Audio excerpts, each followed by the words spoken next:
On parle beaucoup de stress et de l'impact du stress sur le corps. D'ailleurs, d'après la revue de l'Association médicale américaine, le stress joue un rôle dans plus de 80 des maladies non infectieuses. Et je vous ajouterais qu'il joue probablement un rôle dans les maladies infectieuses, puisqu'on sait que le stress peut réduire la capacité du système immunitaire.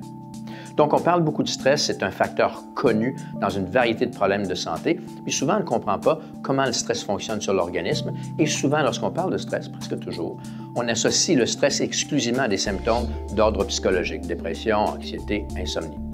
Il faut réaliser un certain nombre de choses. Premièrement, le stress n'est pas qu'émotif. Le stress peut être émotif, chimique, hormonal, physique. Tout ce qui requiert changement ou adaptation est un stress.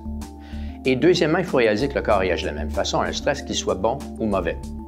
Quelqu'un qui a très peur peut perdre l'appétit, peut avoir de la difficulté à dormir.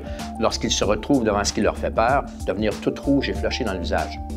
Un jeune couple en amour perd l'appétit, ils ont de la difficulté à dormir, et lorsqu'ils se retrouvent devant l'être aimé, deviennent rouges et flushés dans le visage, on appelle ça la gêne. Donc, même genre de réaction, mauvais stress, bon stress, même genre de réaction que le stress hormonal, chimique, physique, environnemental ou immunitaire.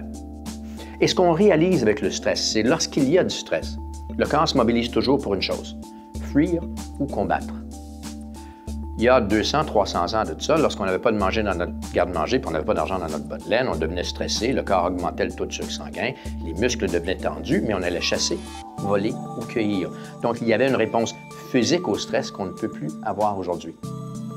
Il y a 200 ans, si votre voisin faisait du bruit à 4 heures du matin, votre corps se mobilisait pour prendre une batte de baseball et lui régler le problème. Évidemment, on n'a pas le droit de le faire, Dieu merci, mais il n'en demeure pas moins que le corps, aujourd'hui encore, se mobilise physiquement pour le stress. Pour ce faire, il va augmenter toute fonction qui aide à la fuite ou le combat. Augmenter le taux de sucre sanguin, augmenter la pression artérielle, augmenter la tension au niveau des muscles de la squelette pour avoir l'énergie pour fuir ou combattre. Inversement, le corps va réduire toute fonction qui n'est pas utile durant la fuite ou le combat.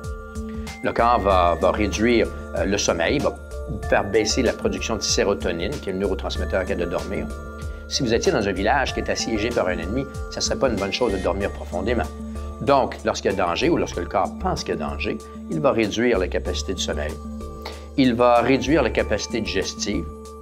C'est pas important de digérer si on est en train de se sauver d'un tigre à dents de sabre. Il peut même réduire les hormones reproductives. Se reproduire ou s'arrêter pour se reproduire lorsqu'on est en train de se faire courir après par un tigre, ce n'est pas une bonne chose. Donc, le corps va réduire toute fonction qui n'est pas essentielle ou qui peut être contre-productive lorsqu'il y a des dangers ou lorsqu'il y a un stress. Maintenant, il faut réaliser encore là que le corps réagit de la même façon que le stress soit émotif, chimique, hormonal, physique. Et de nouvelles études démontrent que lorsqu'il y a eu beaucoup de stresseurs, même lorsqu'il n'y en a plus, le corps continue parfois à surréagir. La mèche courte, la gâchette facile, des problèmes de sommeil lorsqu'il y a un petit stress, et ainsi de suite. Donc, si vous avez vécu des stress, et si ces stress-là ont amené des symptômes, dont ceux dont on a parlé, c'est très possible que ce soit très physiologique et biochimique et pas psychologique. Et je vous suggère de lire mon livre « Syndrome S » pour en savoir plus, à faire une recherche sur notre site web, trouver les outils qui vous aideront à gérer votre stress et l'impact du stress sur le corps.